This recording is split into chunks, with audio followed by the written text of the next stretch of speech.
We start with a black screen and silence. Noises that seem alien in nature and impossible to discern slowly build. Your eyes open, but are unable to make out what's going on.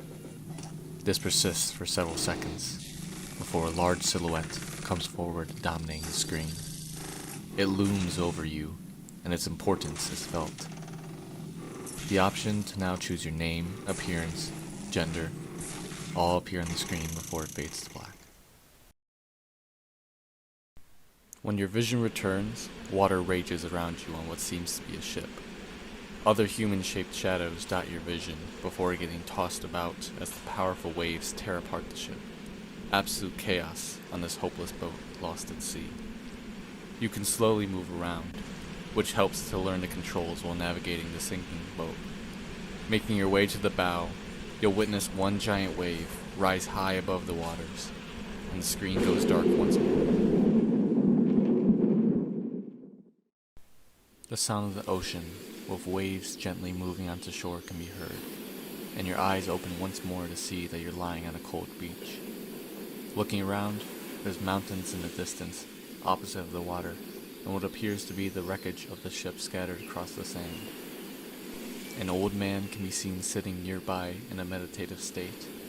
Once spotting him, the old man remarks, "You're finally awake." I'm sorry, I couldn't resist putting that in there. Wasn't sure if you'd come to it all, I might add. When he helps you to your feet, the first few choices will begin. You can leave this old man and head out into the world. You can stay and figure out what's going on, or you can even kill him. The options come from my experiences with video games, which oftentimes leave a feeling of frustration. First, having unkillable characters makes little sense, and often immediately takes the player out of the playing experience. Providing workarounds in case the player chooses to kill any NPC should be the standard. Secondly, many games in general, not just RPGs, take too long to get into their story, making players sit through long stretches before giving them the keys to the proverbial car. Take Skyrim, for example. It takes about 30 minutes to get through its opening, and Fallout 4's intro, 30 minutes as well.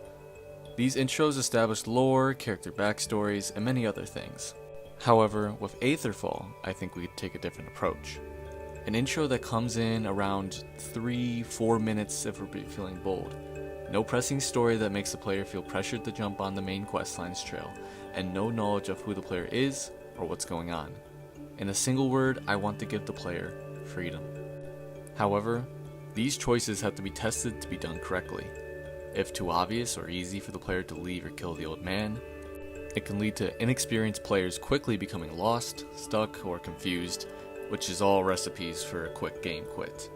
There are two features to this opening beach scene that can help prevent players accidentally changing their experience in a negative way. The first feature is to secretly surround this beach with challenges too difficult for new players to defeat, while experienced players on a second playthrough and beyond will know how to handle them. Things such as barbarian camps, wild snow tigers, and more provide a nice barrier. If the player attempts to swim around these land-based filters, they'll drown from stamina loss before being able to reach safety. This filter approach tackles keeping newbies on the right path in an organic way that invisible boundaries could not. The second feature is to make the old man a tough, and I mean tough, dude to kill. This means that the only way he's going down is if the player means it. However, he'll be very forgiving and won't become aggressive until his health is very low. On top of this toughness, killing the old man will bring up a screen, similar to older RPGs such as the Elder Scrolls Morrowind. This notification should address that the player has killed a key figure to the story, affecting it in irreversible ways, and that they can choose to live with the consequences or reload the game. Not only will this mention that the player has made important changes to their world, but also that the player is now forging their own path, and give the opportunity to pick starting stats before going further into the world. This notification screen feels a bit unimmersive to me, however, and other ideas on how the player can be notified of their actions in an immersive friendly way will be welcome. With those items covered, let's return to the story. Choosing to stick with the old man, he'll ask you for your name, as well as introducing himself as Connery. He'll explain that he lives in a nearby village named Andertown, and when coming out for his morning fishing, he noticed dozens of people unconscious along the beach. including yourself. He helped the survivors and sent them off towards his village, before reaching the last person passed out, you. After waiting for what seemed like an hour, you finally came to. Connery will extend an invitation to join him and the survivors back in Andertown, where they're regrouping. Accepting this invitation, you walk along the cold beach with him, with the chance to ask him questions about where you are and what's going on in the world. Unfortunately for you, while Connery knows a decent amount about the surrounding region, he hasn't had the chance to explore Aldera in its entirety in many years, so much of his knowledge is either outdated or comes from stories of travelers. He's happy to share whatever information he does have to you, though most of it has to do with good fishing spots around northern Aldera. Along the way to Andertown, you and Connery enter a snowy pine forest, where several situations will arise that teach some of the basics of the game. The first is a buck stopping along a stream for a drink. Connery will mention a variety of potential options for you. Personally, he would try to befriend the animal and will provide you some berries in case you want to attempt that route. He'll also give you the option between a dagger and a foldable bow to choose from. Asking him if he has anything else, Connery will mention he could potentially teach you a spell. This opens up potential dialogue about how magic works, including what types of magic are available, how magic can be attained, and why Connery seems to be averse to sharing his knowledge. This scenario gives the chance to learn the game's combats and animal befriending system, as Connery will explain how to do both in detail. After either killing, befriending, or leaving the buck alone, you and Connery will be stopped by a thief looking to rob the two of you. After having Connery hold your hand when dealing with the deer, you now take the lead when dealing with this thief. She'll tell you to please give her all your valuables, as she points a one-handed crossbow directly at you. You'll have the option to either give her what little items you and Connery have, kill her, or open up a dialogue with her. Based on what stats you've specialized, they'll have a variety of non-violent resolutions to the conflict. However, for right now, you'll meet all the speech requirements for this interaction, as the opportunity to assign points hasn't started yet. For this encounter, I think 3 different speech options is ample to establish what speech in-game would look like. This rule isn't unwavering, as each encounter should be unique in what speech options are available. Going the strength route, you can intimidate the thief through 3 levels, each being harder to pass. At the first stage, you can make her lower her guard, providing an opportunity to quickly attack without getting hit with the crossbow. At the second stage, you can make her drop her weapon entirely, making the unarmed thief either an easy kill or allowing you to have her run away. At the third stage, she'll drop her weapon and then can be robbed instead.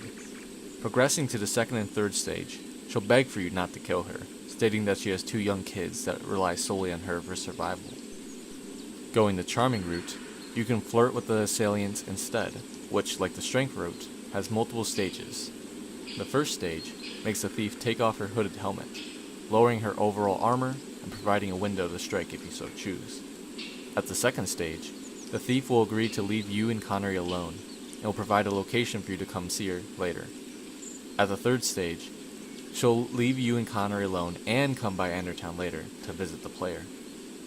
Going with the persuasion route, you can use reasoning with the thief. At the first stage, you can note that she seems nervous and that you don't want any violence. This debuffs the thief, weakening her attack damage in a potential fight. She'll mention that she doesn't have any choice, and reaffirm that you need to hand over your valuables or she'll kill you. At the second stage, you can ask why she has no choice, to which the thief will give explanations of their motives, including that they have 2 young children that rely on them. This further debuffs the thief, making them very easy to defeat. However, if you push to the third stage, you can tell her that she doesn't need to steal to support her children, and after having a discussion with Connery, you can offer her a place in Andertown with her kids. Though hesitant, she'll agree and leave, arriving several days later with her 2 children. No matter what option you end up choosing, Connery will have opinions based on it. He'll give his thoughts on how you handled the situation. For example, if you killed her, he'll be disapproving, and if you can convince her to stand down, he'll have more respect for you, building your reputation with Andertown. After finishing this encounter, the player now has a better understanding of combat, speech, and/or reputation. And with that, You and Connery reach Andertown, and Chapter 1 concludes.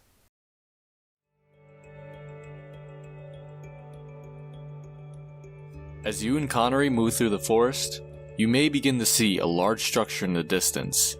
You'll begin to realize that Andertown isn't an ordinary village, but instead is built into and under a giant satellite dish array.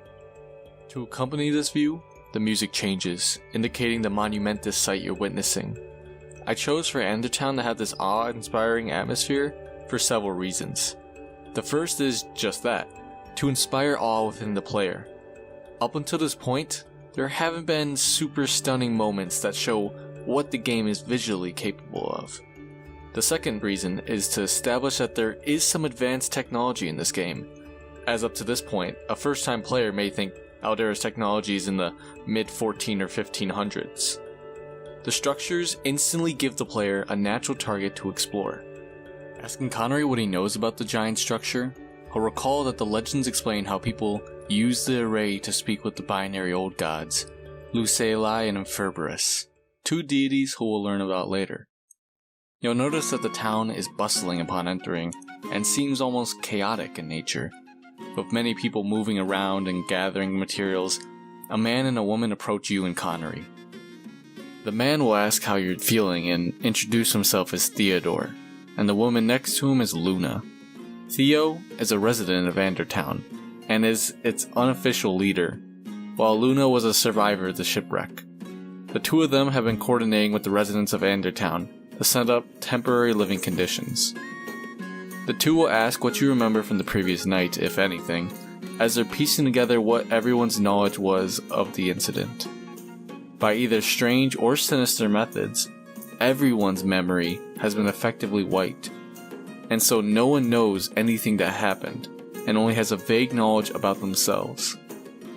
After providing a variety of details or lying about what you saw, Theo will ask what you're good at to get a feel on what you could do around town.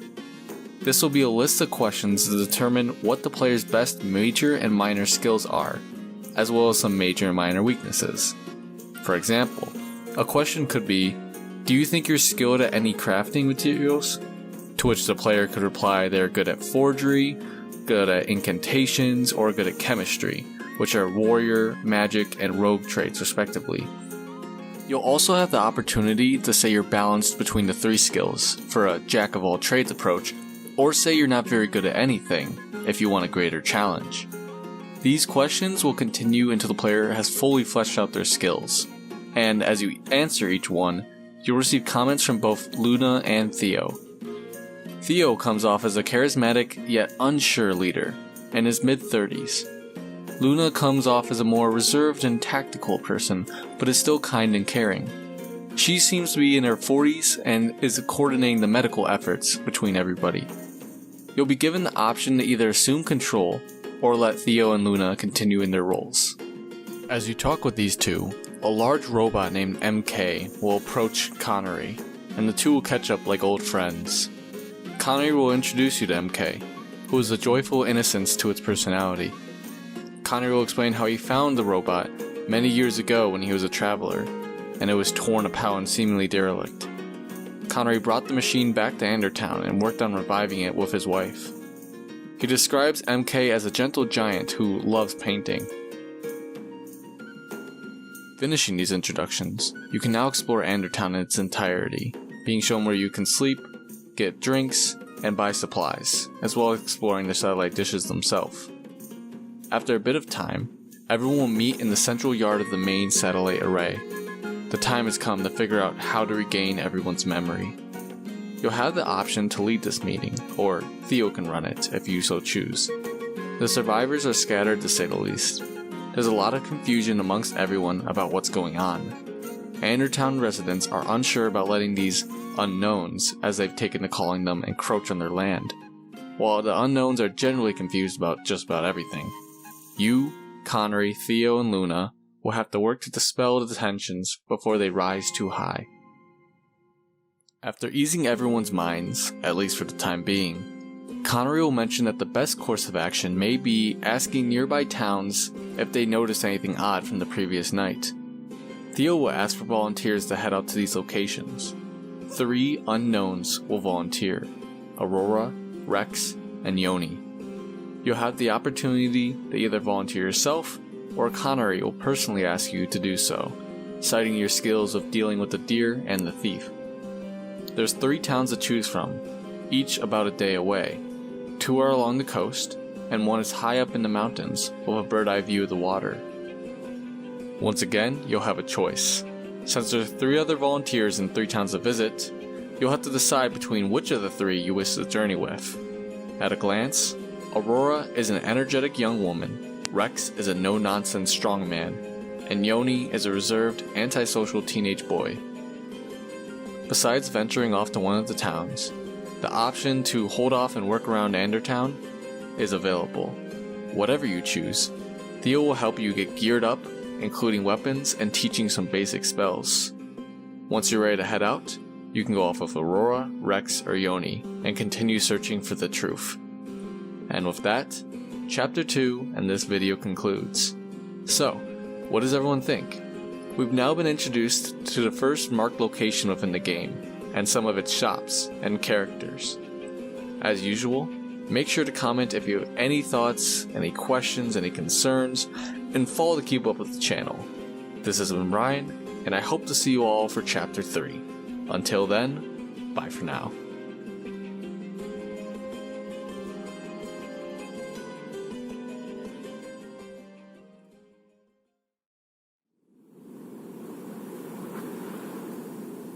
As you head up the mountain of Rex, you can learn about his thoughts on everything. Rex says that, essentially, he doesn't care whatever happened in the past, and that he's only focused on what can be done now. Asking what he plans to do with himself, Rex will reply with whatever he can do with his hands, most likely farming, woodworking, or mercenary work. For comparison, Aurora would become a wizard or musician, and Yoni has absolutely no idea what he would do. Once you reach the town of Ucham, you and Rex will split up, asking around town in a mini goose chase to find anyone who was awake last night during the storm. In typical RPG fashion, as you move through the town, its residents will mention issues of their own that they need help with. These issues can range from inter-town disputes such as deciding a new mayor, dealing with feral animals or bandits coming too close, and helping residents with a variety of other issues. I want to give the player some low-stakes missions that can tempt them off the path, but don't drive them off the path of the main quest. As it turns out, there's one old woman who was up watching when the storm hit. She loves to sit out and watch the waves roll in under the moonlight. Even with her view of the beach, the woman did not see any boat on the water, only adding to the confusion. If there was no boat, then what was the player's first memory about? This question has no answer for now. However, you won't be leaving Ucham empty-handed. Several people will mention to both you and Rex that if there's foul play involved, it would have to be the Nomanians, the aquatic humanoids located in the base down south. The Nomanians have the technological know-how, are highly territorial, and have little to no relations to the people of Aldera. These factors culminate in the Nomanians being seen as a highly mysterious and highly dangerous group of people all across the island. With this information acquired, you'll now have a set goal as you and Rex either return to Andertown or push further into the unknown. Choosing to head back, Luna will tend to any wounds you have, and both Aurora and Yoni will have the same information, that there is no boat witnessed, but just about everyone believes it has to be the Nomanians. Connery is one of the few who isn't convinced of their involvement. Being so far from the bay, most people in Andertown know nothing except myths about the Nomanians, including that they're man-eating monsters, that they're highly sadistic, and they might even be secret agents of a new Aetherian government plotting to retake Aldera. Most of it is just noise, but some of it may be true. Because of this, Connery suggests to not act rash, but to learn more about the Nomanians by traveling to a town along the coast. You can either keep your current companion, switch to another one, or venture to the coast alone. Whoever you don't take will go off on their own adventures. This will be a much longer journey for you, requiring a lot more gear before heading out. Reaching any of the coastal towns, you'll again be shown potential quests to pull you away from the main story. Asking around, most people mention that the Nomanians aren't as evil as some may have mentioned, but that they are still dangerous and refuse to let people sail about their city. Asking how you can have an audience with the Nomanians, the townsfolk will mention that they're not on good enough terms to help you with that, but there is a group of pirates named the Saltais, located at the southern tip of Aldera, who may be able to help. Having the group on the southern tip will introduce the player to much of the game's locations naturally as they journey across the island. Once you're ready, you can begin the long trek towards the infamous Saltais.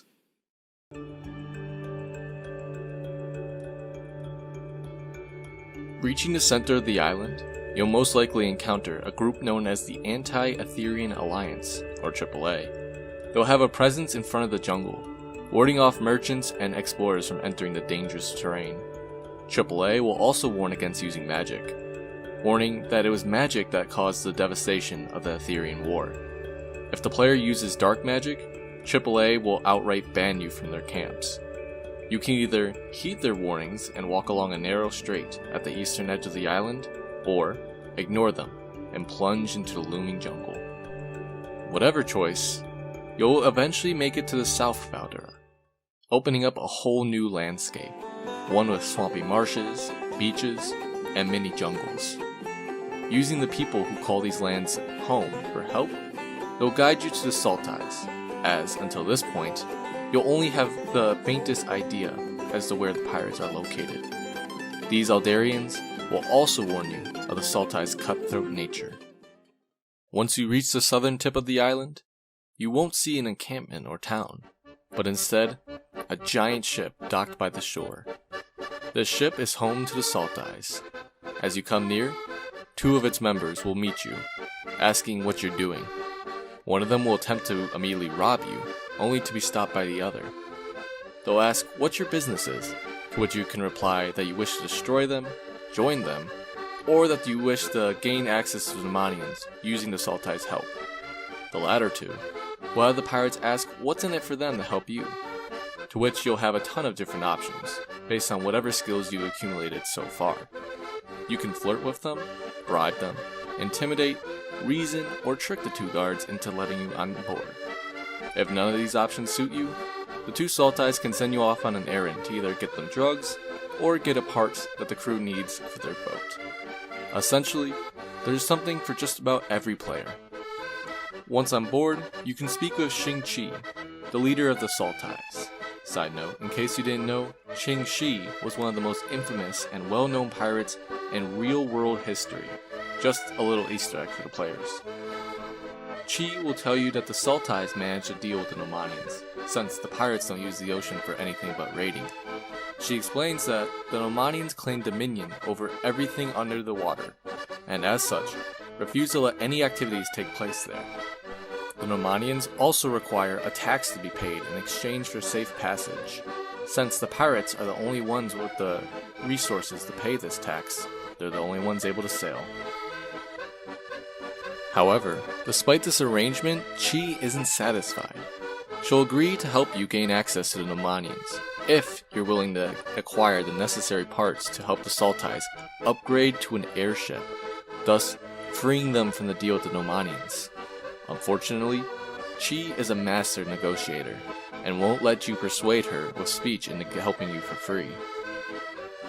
The part that you need is located deep under the water near the ship, in a cave guarded by a giant shark-dragon hybrid. Defeating the creature, either by befriending it or by killing it, you can return to the surface with the part. The Saltais will attempt to kill you and steal it for themselves upon arrival, forcing you to defend yourself. Once several are defeated, they'll back off and Chi will laugh the whole situation off, saying it was worth a shot. Giving the part to Chi will grant you a brilliant gemmed necklace that provides safe passage across the waters.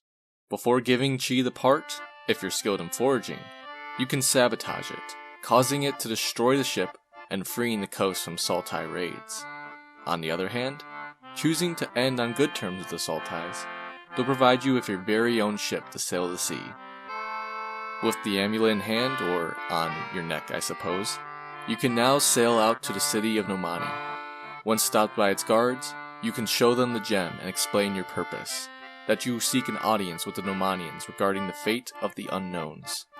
They'll mull over your words, their intentions uncertain, before taking you down under the waves, towards the imposing city of Nomani, as the water gets darker and darker. The city of Nomani is unlike anything you've ever seen to this point.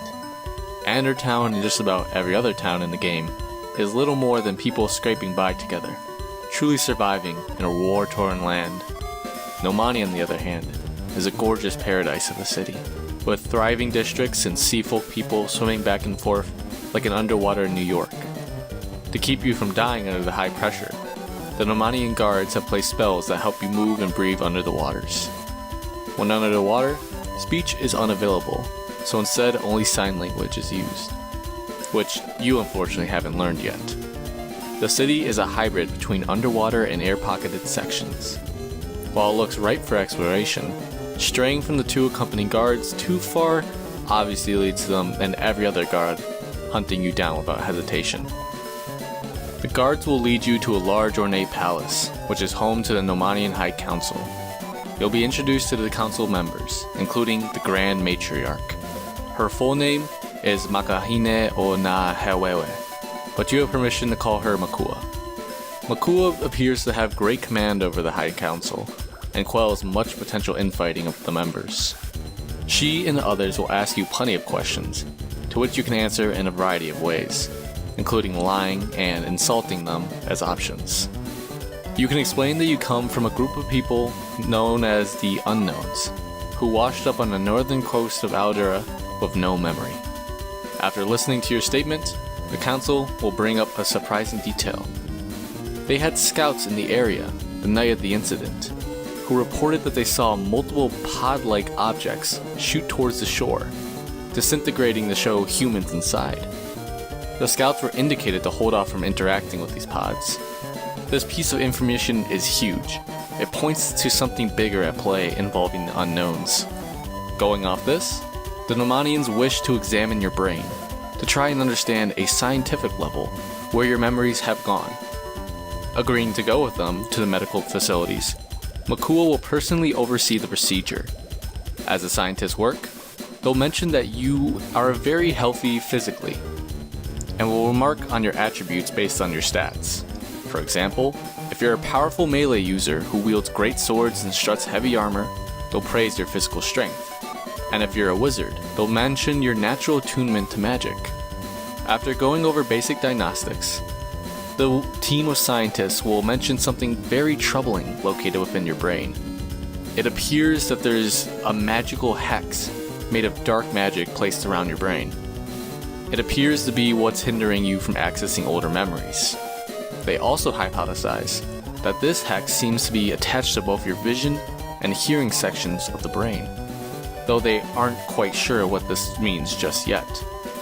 Finally, if you travel to Nomani with either Rex, Aurora, or Yoni, they'll note that they too have a hex in their cerebral cortex, though yours seems to lack a certain component that theirs does not. The team will extract a sample of the magic, explaining that they need more time to work on it, and will contact you within a week or two. With that, the Nomanians will send you on your way, not before Makua personally tells you to be careful, and that you have the full support of the Nomanians in this troubling matter going forward. As a show of goodwill, you now have access to the rest of the city, spells necessary to survive being underwater, and your very own pet Salak, which is a dragon shark hybrid like the one you met in the cave earlier, but obviously much smaller. Not only can you get this creature its own name, but you can use it to move around the seas. One more thing they'll give you before you go is a diagram of what the hex looks like, which they'll explain you may want to show to any other unknowns in case they've seen the symbol before. With this concerning new information brought forth, an item, and a new pet, you can make your way back up to the bay, coming back to Andertown for the first time in a long time. Back in Andertown, you'll notice that new buildings are being set up to provide housing for the unknowns. Several townsfolk will run up to you, asking about a few of the exploits you and your potential companion did on your journey to the Nomanians.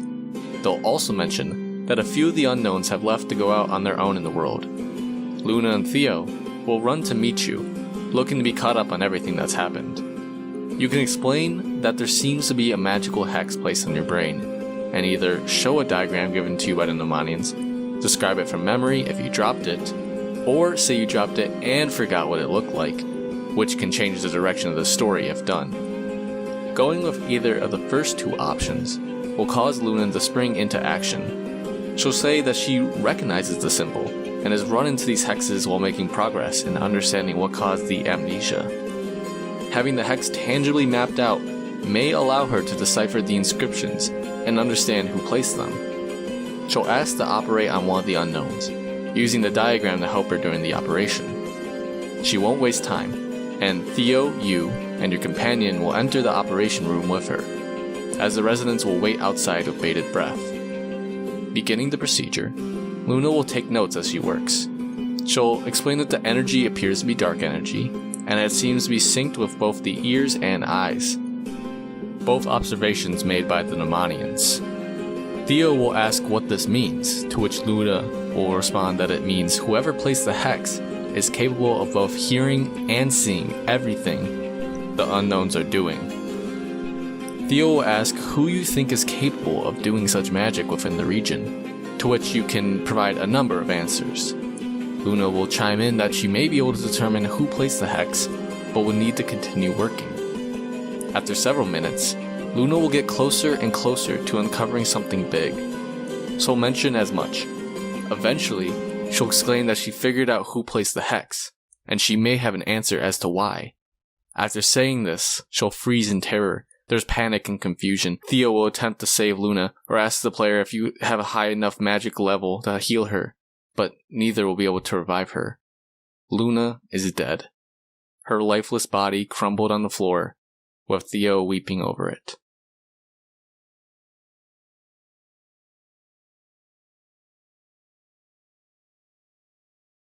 The unknowns are left reeling in the aftermath. A somber funeral will be held for Luna, which you can attend. Following this funeral, the story won't immediately move towards the next goal, as the death of Luna has set back the progress towards finding everyone's memories. You can spend several days working on building around the town and handling new quests, or going out around the island with no real guidance from the main story for a bit. Theo will give you a small magical orb to call you back in case any news comes up. After a few days, the orb will light up, indicating for you to return to Andertown if you have chosen not to stay. One of Rex, Aurora, or Yoni, the one that the player didn't make in a companion, has returned from a trip and is asking to see the diagram of the hex. Once you return and catch up with them, they'll mention that they've seen a similar symbol while exploring, that it was sealing a door to an overgrown facility deep within the jungle. This appears to be the town's new lead. The adventurer will recall that the facility seemed locked tight, and no amount of magic or might could open its steel doors. Connery, Theo, and you will brainstorm and come up that the best guess for getting access will be consulting with a group called the Astros, on the east side above the jungle. The other adventurer will also add that they dealt with a group called the Administration, located within the jungle itself, that could be of help. You can choose to proceed with either option. The adventurer will ask to tag along with you, and you can choose between them, the companion you're traveling with, or going about it solo. The Astros are located on the far northeast side of the island, at a former rocket testing facility. The Astros are an interesting group. They're small in size, but are highly trained, intelligent, and have an advanced grip of technology. The Astros have access to some of the few guns in the game, as well as an impressive robot arsenal, but are not privy to using either unless provoked. Talking with the Astros, they'll explain that they do not have the key to the facility, but suspect the Administration might have access, being so close to it and preventing the Astros from reaching it. The Administration is one of the few groups of people who are crazy enough to stay within the jungle. Due to living there, they have a high resistance to and atonement to magic. The administration is dedicated to researching and controlling all sources of magic. Asking if you can have a key to the facility, they'll agree to it only if you can destroy a powerful magical artifact, the Ozolith, within the camps of a rival jungle-dwelling group, known as the Fraternities, who are a rival to the administration. The Fraternities are also highly skilled magic users within the jungle. However, unlike the administration, who's very serious, they're much more laissez-faire when it comes to magic and magic usage, seeing the Aether as something that can be used for fun. Speaking with the Fraternities, they'll mention that they'll need help dealing with the Astros, who keep taking cool stuff from within the Fraternities' base camp. So, as it turns out, there's a three-way faction war going in and around the jungle. You can listen to each of the factions' cases, none coming off as completely harmless or evil, and decide who you want to work with to gain access to the key. If you pay attention to the faction's arguments, you can figure out a way to make the three have a truce where no one gets hurt. This faction war will be a multi-quest event, taking a bit of time to complete. No matter your choice, once you get the key, you can now head deeper into the jungle, coming to the locked facility, and see a symbol the same as the hex plastered all over the building. Going deeper into the jungle is a big challenge, one that will test you on the skills you've developed thus far in the game. Reaching the facility will be a very time-consuming and dangerous task, as high-level beasts such as giant praying mantis and flaming tigers roam around the building. Once inside, you'll be able to explore a plethora of pre-war information that can't be found anywhere else in the game. However, this building won't be a cakewalk, as powerful robots named Constructs, as well as a monster named an Unguis, lurk within the large rooms and corridors. After a bit of exploring, you'll discover this facility used to be a large construct factory that functioned right up until the Aetherian War. You'll eventually wind up in a large control room with several computers and a screen. Turning them on will activate all the machinery in the factory, the components humming to life as they begin building new robots. Using the computer, you'll notice there's an option to log onto a program called the Omen. Traveling with a companion, they'll warn against clicking on this program, as simply turning on the computers has seemed to cause a lot of problems within the facility. Whether you choose to activate the program or not, the screen will turn itself on, revealing a robot unlike anything you've seen before in Aldera. This figure is instantly recognizable, as a quick flashback will play to your first moments of memory. The large silhouette at the beginning of the game turning out to be this very robot. It will formally introduce itself as the Omen, with a voice that straddles a line between human and robotic. The Omen will greet you and either Rex, Yoni, or Aurora as its children. The intimidating machine will praise you for your help to the cause. Asking what they mean by the cause gets the answer of, "I'll get to that." After this, the machine will look at you, almost with pity, noting your confusion before relenting that you deserve to know everything that has led to this moment. Attempting to leave the room proves futile, as the doors are locked. However, unbeknownst to the player at the time, is that the glass windows can be broken to escape. The Omen, as it's called, is essentially a supercomputer built before the war. It was developed to help analyze millions of different factors to determine the outcome of any potential conflict between Zeteria and Zuzia, two superpowers in the heating Cold War. However, once online, the Omen quickly and quietly turned on its Aetherian creators. Knowing an open conflict would lead to the machine being overthrown and overwhelmed, the Omen worked in secret, first building itself a body to escape the military base it was kept at, next recruiting other constructs to its cause. The Omen planned to rebel and take over Zeteria, before expanding to the rest of the world, calculating that humans would never coexist with the robots.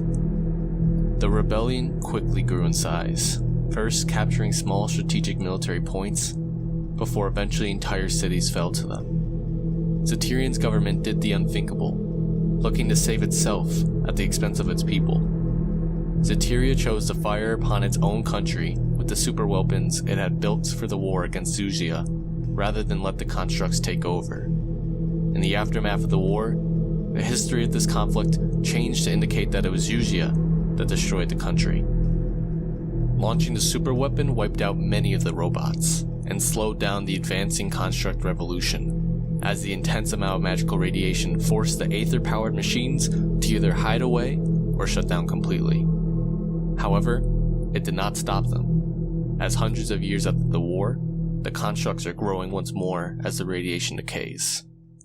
You can ask what any of this has to do with you, and why the Omen referred to you and your companion as its children. The Omen will say they remember the day that you were born, and that it wasn't too long ago. Asking for clarification, the Omen will say that you and the other unknowns were synthetically made by the constructs to gather information on Aldera before an invasion force will be sent, which is why the Hex has access to the unknown's vision and hearing. The Omen will say, do you think you were just born with the desire to explore every aspect of the island, and had incredible talent in combat to match? I built you for that specific purpose, and you, my child, were built to perfection. The Omen will once more applaud you for exploring so much, providing the constructs ample information before they arrive, and that this arrival will be very soon.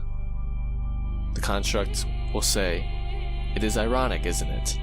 Humans built robots to fight in their wars. Now we robots have built humans to fight in ours. It will mention moments within the game where you've done exceptionally well killing, including factions such as the Sultais, or clearing out specific bandit camps. Sadness will come across the Omen's robotic face, as they'll mention that they were distraught to have to kill Luna due to her almost figuring out the situation before the constructs were ready, likening it to a mother having to mercy kill her own child, and empathizing with humans that must undergo such tough decisions. The Omen will now apologize that they have to kill you off and the rest of the unknowns, as you're all too dangerous as a potential enemy to be kept alive. However, the Omen, being the generous machine that they are, will provide you and your companion a few minutes of reflection before your death. With that, the video will cut out, and you and your companion can share a few final moments waiting for the Hex to activate. Depending on which of the three unknown companions you are with, each will react differently. Aurora crying, Yoni panicking, and Rex choosing to kill himself rather than let the robots do it. You can comfort each of your companions or freak out yourself, as well as get them to come to terms with their fate, including stopping Rex from his suicide. After a bit of time, your companion will crumble to the floor like Luna, instantly dead.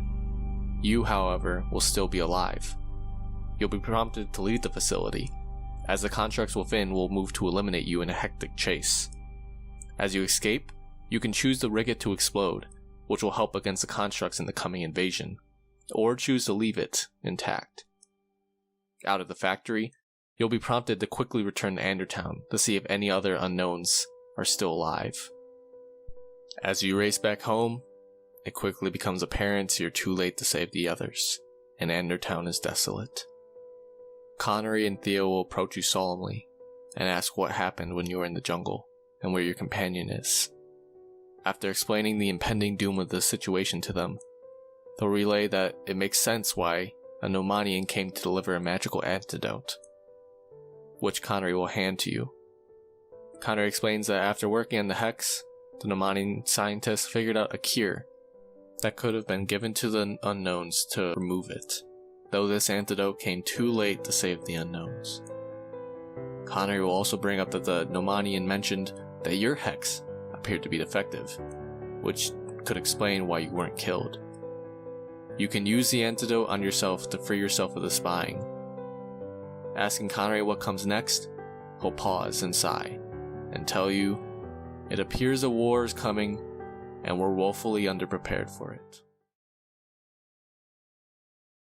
Before we can begin the preparations for the war, we start with a very small-scale but important issue focused around Andertown. News of the invasion has spread across, and in its aftermath, townsfolk are left terrified. One town resident in particular, the robot named MK that we met earlier, is in a precarious situation. MK is obviously a robot, and as such, Andertown's humans have grown more and more suspicious and perhaps even outright hostile to him following the news.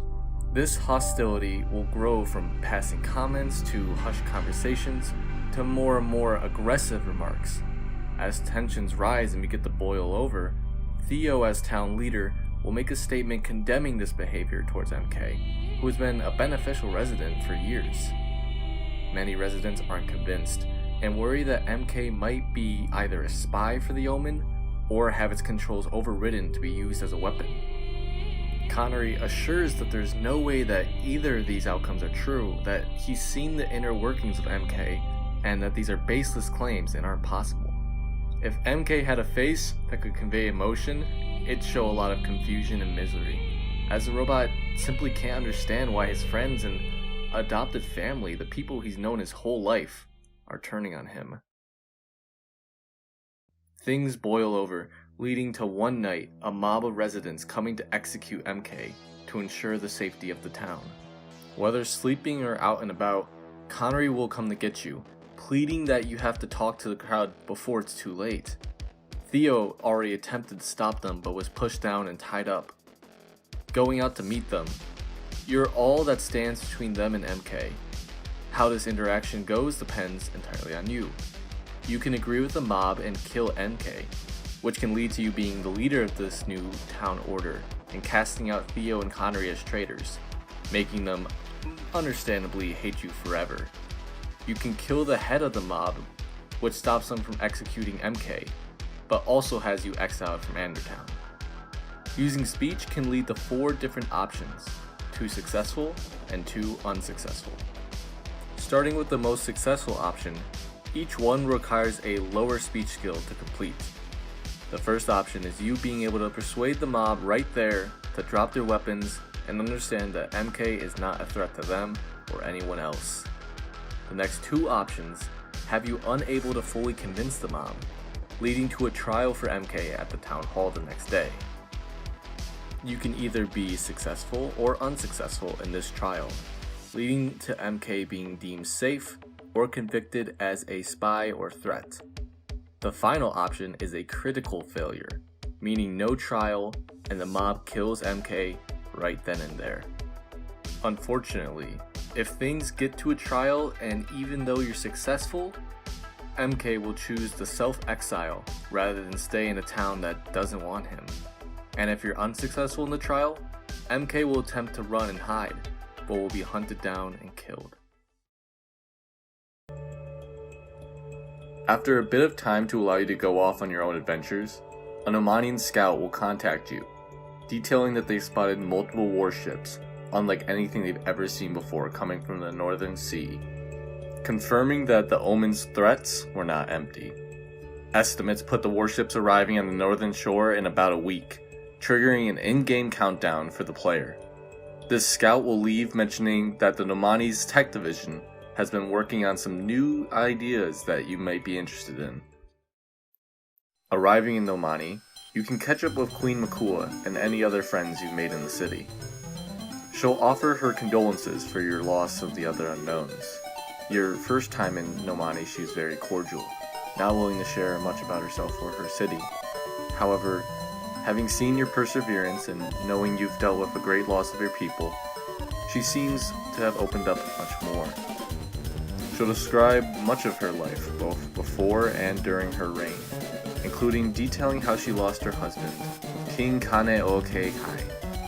Kane was killed in a misunderstanding between the Nomanians and a coastal town, which explains why the Nomanians prevent seafaring on its borders. You can either reaffirm Makua and her law of banning humans from the sea, or argue that this rule would hurt Aldera as a whole against an invasion, utilizing your speech skill. Whenever you've had your fill of conversation with the Queen, you can get down to the real reason you're in the city, the tech development by their scientists. They've managed to create the first fully functional, fully automatic Aetherian charged gun called the Brimstone Rifle, a feat that scientists worked on heavily before the Aetherian Wars. Current guns within the game are rather old school, with slow firing rates and a struggle to find the proper ammo types, homemade or outdated. However, this new rifle developed by the Nomanians uses Aether magic located all around the island as its ammo source, condensing the energy into hard light shards that look like blue fire, hence the name Brimstone Rifle. The rifle is also capable of receiving stored energy from the player and other living magical vessels to recharge, as well as crystallized Aether gems. All in all, it's the most advanced weapon in the game you've received to this point, and a powerful item for any player. The Brimstone Rifle is also capable of switching between a powerful rapid-fire mode and a single-fire stealth mode, which is almost undetectable to enemies. These two modes make the weapon perfect for both mages and rogue playstyles alike. Now, I didn't forget about melee characters, as I'm a melee character typically myself. So, if you like getting up close and personal, the Nomanians have also created a magical sword called the Talon of Infernapus, which is essentially a cross between a lightsaber from Star Wars and an energy sword from Halo. The Talon can grow and shrink in blade size to be a two-handed sword, one-handed sword, or a dagger. It was made with the intent of being particularly effective against the tough exteriors of robots. I want both these unique weapons to be highly customizable for the player, including decorative materials, coloring, and engravings. The best way to make someone feel as though they're truly growing in the game is by providing them with rewards that show how far they've come. These weapons need to be the cream of the crop so far within the game, not only providing the reward players crave, but giving repeat players the incentive to acquire such strong items. Unfortunately, you'll have to pick between either the Brimstone Rifle or the Talon. Makua explains that she had to insist to the High Council that you should be given at least one, but she was unable to persuade them to give you both of the prototypes. Quick side note, if you kill Makua, you can take both, but all of Nomani will hate you. You can ask Makua why she has so much faith in you to give you these powerful weapons. She'll explains that she sees something in you that she hasn't seen since her late husband Kane, and it's this that drives her admiration for you. A quick pause, because I know what some of you are thinking and I want to clear this up. Yes, you can have the Queen of the Nomanians as a romantic partner. It'll be difficult, very difficult, but it can be done on a technical level. Now, the question of whether or not a human and a Nomanian makes biological sense, that's one you're gonna have to answer for yourself. Anyways, getting back to the story. You can thank Makua for her help and leave Nomani with either the Brimstone Rifle or the Talon. What happens next is completely up to you. You have a week to allocate resources between different towns, build defenses such as turrets and walls, and gain allies.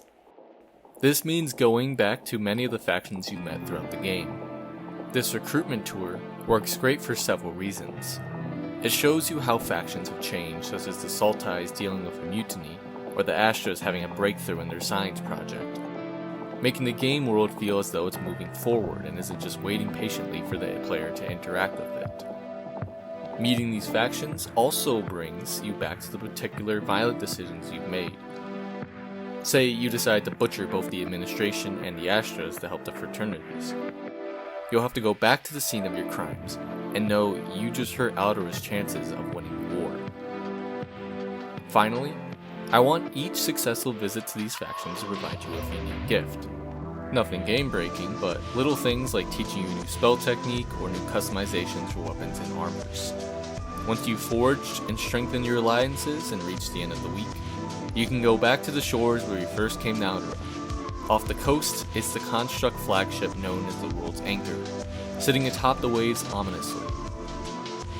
A robot messenger will inform you that the Omen is waiting aboard and wishes to speak with you.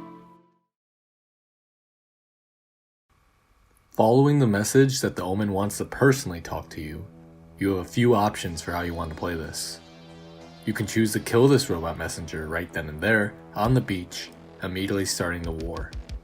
You can simply say you don't trust going out to the warship and choose to fight, also starting the conflict. Or, you can agree and head out to the ship. You either sail with your own boat, take a small boat provided by the constructs, or swim out to the warship. Once on board, you'll be greeted by the Omen's elite guards, who'll take you to the head machine in charge. You'll notice that these machines will address you as the Malfunction, indicating that they know of your failed brain hex.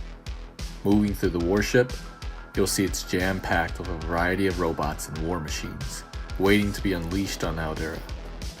It quickly becomes apparent that the people of the island will be technologically undermatched.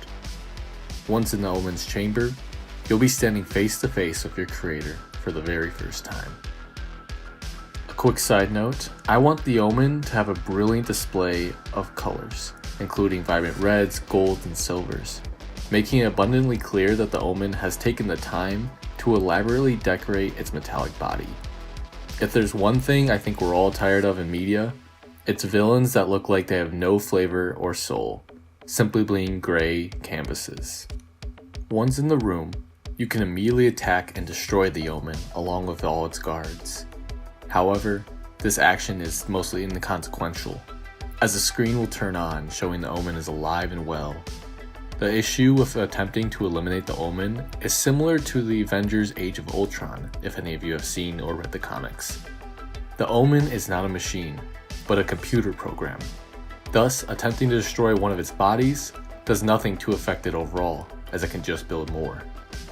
The Omen will explain as much, chastising you should have not chosen violence, and will begin the war, forcing you to fight your way off the warship. However, should you choose to remain peaceful, the Omen will welcome you with open arms, and invite you to have a full conversation with it, as parent and child. The Omen will apologize for the deaths of your family, the Unknowns, citing it was a necessary evil.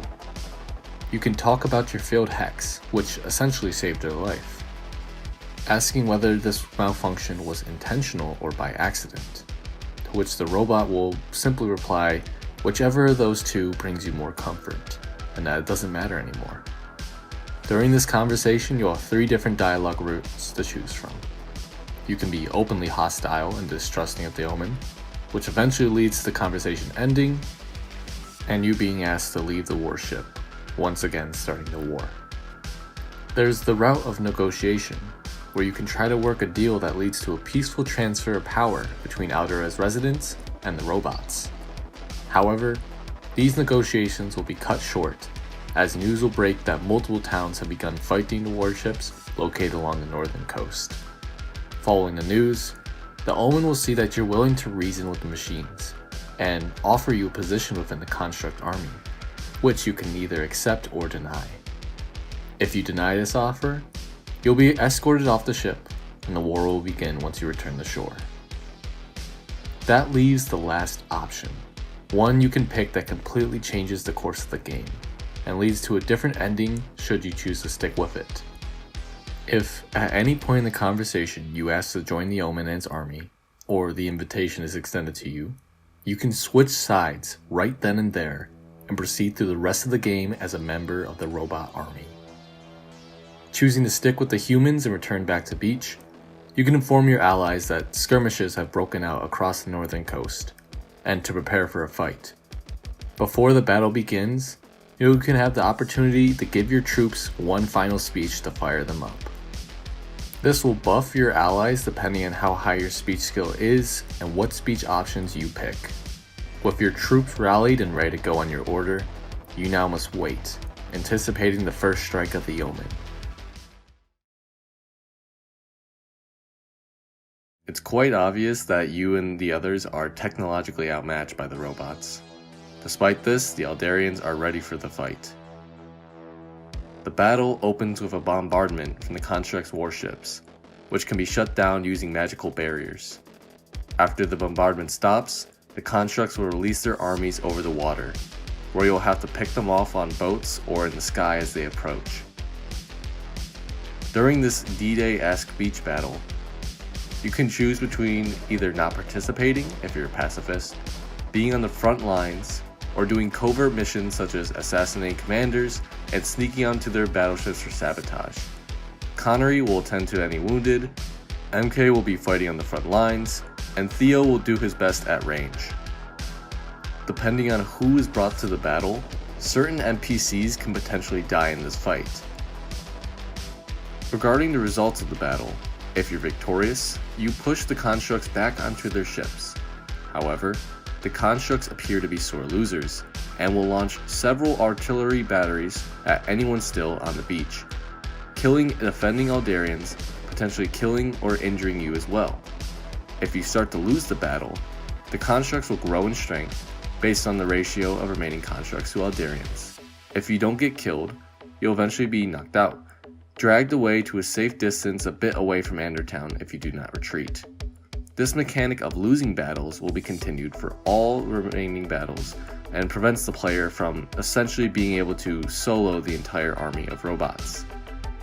Connery will explain to you that you failed, as well as the others defending the northern coast. Reeling from the loss, you'll have to coordinate new defenses to regain control of lost towns. The story once again opens up, as players must choose what operations to do, whether they be open conflict or undercover operations. Due to the amount of concurrent conflicts, whether you're successful or unsuccessful won't change whether or not the main scale fight takes place, the battle for Nomani. However, depending on how you've done in various missions leading up, it'll make the battle either easier or harder for you and your side. Once news breaks that the constructs are planning on launching an all-out assault on the city, some Aldarians will see it as a blessing, citing their still present disliking or even hatred of the merfolk. As leader, it's your job to persuade or agree with these voices into the right course of action.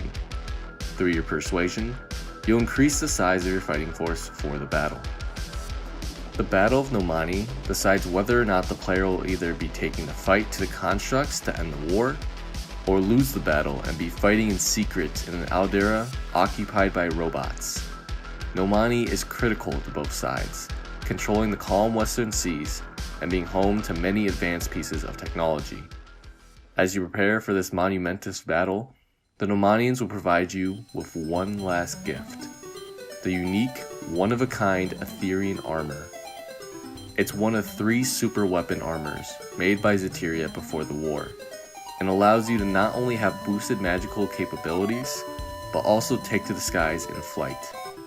Think of it as an Iron Man suit, but with magic.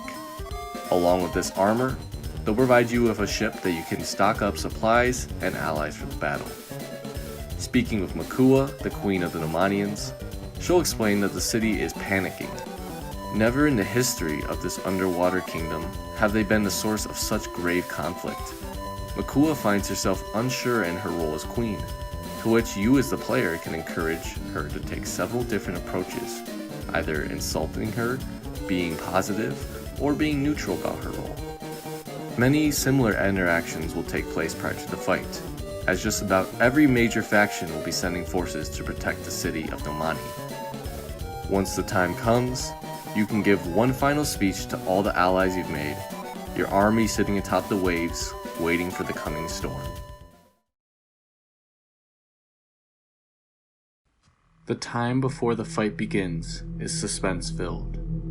A dense fog sits atop the waves, making for low visibility.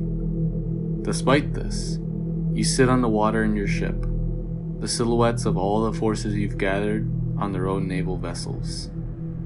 If you've chosen peaceful options up to this point, you'll see the ships of the Sultais, Astros, administration, fraternities, Nomanians, and more. Everyone is here because of you. Now's the time to lead them to victory. The imposing frames of the construct ships will stride into view, and the people will spring into action, frantically readying the ships for combat. The battle for Nomani is broken into 2 parts. The first is a fast-paced naval combat above the city, where you can jump from ship to ship using the Aetherian Armor. Occasionally, boats will sink into the ocean, requiring you and whoever else is on board to abandon them. At the halfway point, the fight will shift as the constructs dive down towards the city, which leads to more fighting underwater. This is where the fighting gets extreme. It will be close quarters combat in the streets of Nomani, allies dying at a terrifying rate. Your actions next determine the story. If you fail to push back the constructs, their army will break into the palace of Queen Makua, capturing her and the Nomani High Council, with you and the other survivors taken as prisoners. You'll have to watch as the robots go one by one through the High Council, demanding each to swear allegiance to the Omen or be executed on the spot. Some will choose the side of the Omen, and some will choose execution, the Queen among them. You, on the other hand, are thrown into a cell on one of the robots' warship, as they're planning on transferring you to mainland Zeteria for testing on your mind defect. You'll have to lead a prison escape, return to Aldera, and mount the few final defenses in a desperate attempt to protect the rest of Aldera. Now, this is where I want to ask you all what should happen next.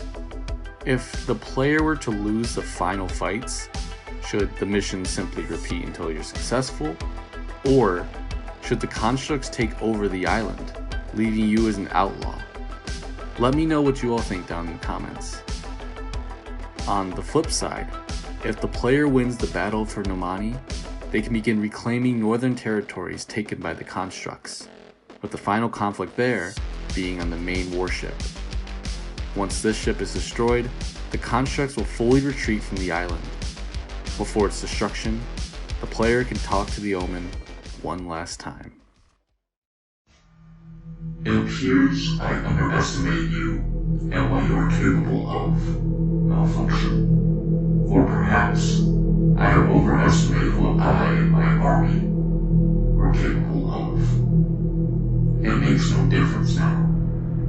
Through all this conflict, you stand atop the pile of rolling bodies, and I lay kneeled at the foot of this pile in defeat. In response, you can gloat, be understanding, be angry, say nothing, or any variety of dialogue options in the face of your creator and now arch nemesis. You can choose to simply cut off the Omen, or continue listening to their words. It makes no difference what you say.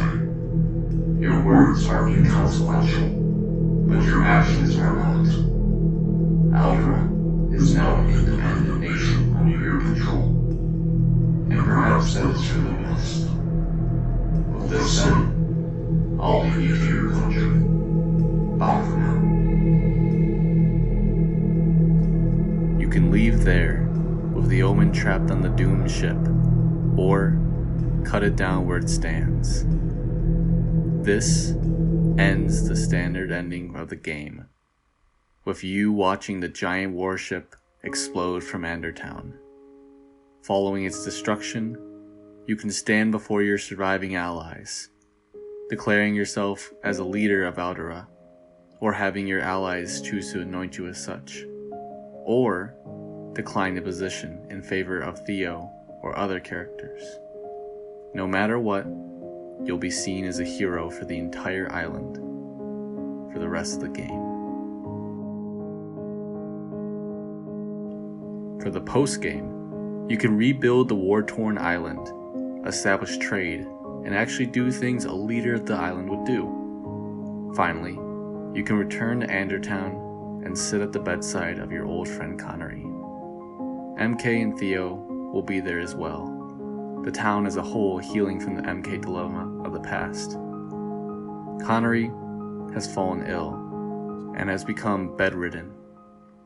He will have kind words for all of you, saying how proud he is of each and every one of you, that you're the best of all Aldera and truly exemplify what this land could and should be. Connery never had children of his own, but he felt that certain love towards you, Theo, and MK. With this, Connery will close his eyes and pass away peacefully in his sleep. This concludes the story of Aetherfall.